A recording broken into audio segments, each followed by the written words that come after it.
सवालों का जवाब लेंगे। हमारे साथ लगातार विपिन शर्मा भी जुड़े हुए हैं। विपिन जी, देखिए, एक बात और हो रही है बिहार की। बिहार के लिए जो तमाम बड़े ऐलान किए गए हैं उसको लेकर लगातार बिहार के लोग खुश हैं, क्योंकि इतने बड़े बड़े ऐलान होना है। यहाँ पर आईआईटी का जो है एक्सटेंड जो से किया जाएगा उसको लेकर, इसी के साथ कपास फैक्ट्री यहाँ पर लगाई जाएगी। तमाम तरीके के जो ऐलान यहाँ पर किए गए हैं, इसके बाद अब इसको चुनाव से जोड़कर देखा जा रहा है कि चुनाव होने वाले हैं, तो उससे पहले इसके मायने अब खोजे जा रहे हैं। निशु जी, कोई दो राय नहीं है इसमें। यहाँ पर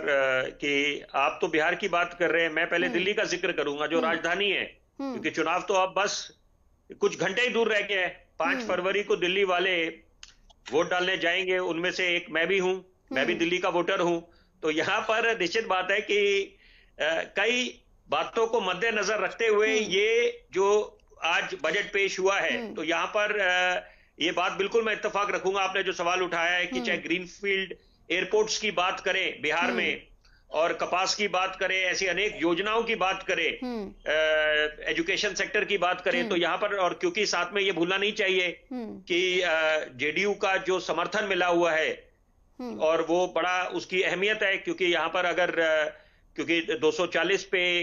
40 का आंकड़ा जुटा पाए थे भाजपा 2024 के लोकसभा चुनावों में, तो यहाँ पर जब स्पष्ट बहुमत नहीं मिला, तो ऐसी स्थिति में चाहे टीडीपी की बात करें, जेडीयू की बात करें, तो यहाँ पर उनका बड़ा अहम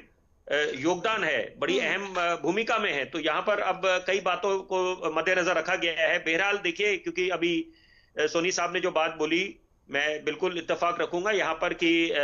कई बातें हैं ऐसी जिसकी तरफ ध्यान केंद्रित होना चाहिए। और लेकिन वही वाली बात है कि Rome was not built in a day. हर एक प्रक्रिया है, समय लगता है कई बातों का, और यहाँ पर विपक्ष हमारा मजबूत हो, सरकार की खामियां उजागर करे, तो निश्चित बात है कि काम और तेजी से होंगे, वो रफ्तार पकड़ेंगे। तो यही एक विपक्ष की भूमिका होती है। और समय, देखिए, समय जो है वो बड़ा कीमती होता है कि यहाँ पर अगर ये सदन की प्रक्रिया चलेगी नहीं, वो घमासान ही चलता रहेगा और जहां पर सदन की कार्रवाई को स्थगित करना पड़ेगा, तो उसमें नुकसान किसका है? एक आम आदमी का, देशवासी का और टैक्स पेयर का, खास तौर पे, क्योंकि बजट में हम बात करते हैं कि कितने टैक्स रिलीफ मिली, कितनी टैक्स छूट मिली, क्या टैक्सेशन अपना एक ओल्ड टैक्स रिजीम है, एक नई टैक्स रिजीम है। तो यहां पर हमने दो बातें बड़ी जरूरी, कि जो इकोनॉमिक सर्वे आया है निशु जी, कि वहां पर जो 6.8 की ग्रोथ प्रोजेक्शन करी गई है, साथ में फिस्कल डेफिसिट की जो बात है वो सबसे जरूरी है, क्योंकि यहां पर अगर हमने फिस्कल डेफिसिट को नियंत्रण में करना है कि 4.4 का जो आंकड़ा बताया जा रहा है, साथ साथ एक आपका सपना है कि यहां पर आज के वर्तमान दौर में हम लोग 5वें पटल पर हैं आर्थिक महाशक्ति के संदर्भ में, तो यहां पर सपना है कि तीसरे स्थान पर आए और $5 ट्रिलियन का सपना है। तो यहां पर मुझे लगता है कि कई महत्वपूर्ण कदम उठाने पड़ेंगे, और यहां पर समय को भी नष्ट नहीं करना, क्योंकि यहां पर विपक्ष सकारात्मक तरीके से सरकार को घेरे, बहुत अच्छी बात है, ये आईना दिखाने का काम करे विपक्ष। बिल्कुल सोनी साहब, ये बात आपकी दुरुस्त है। आपने जो बातें बोली एमएसपी को लेकर, क्योंकि देश का अन्नदाता है किसान, लेकिन साथ साथ कुछ अच्छी जो बातें हैं, आधा ग्लास अगर खाली है तो आधा भरा भी है, और यहाँ पर हम आशावादी हैं। और जो बातें करी जा रही है, शिप यार्ड की बात करी, शिप बिल्डिंग की बात करी, वो बड़ा महत्वपूर्ण सेक्टर है। यहाँ पर रोजगार कितना देता है, वो टूरिज्म सेक्टर कितना रोजगार देता है। हम लोग मेडिकल टूरिज्म को प्रमोट कर रहे हैं, बड़े बड़े देश से लोग आते हैं यहाँ पर मेडिकल टूरिज्म, तो उससे आप समझ सकते हैं कि कितना हमारा को अगर फॉरेन एक्सचेंज बढ़ता है, हमारी अर्थव्यवस्था को मजबूती मिलती है, तो ये अच्छी बात है। और साथ साथ कि वोकल फॉर लोकल होना है, क्योंकि हम एक तरफ अगर रोजगार उत्पन्न करना चाहते हैं,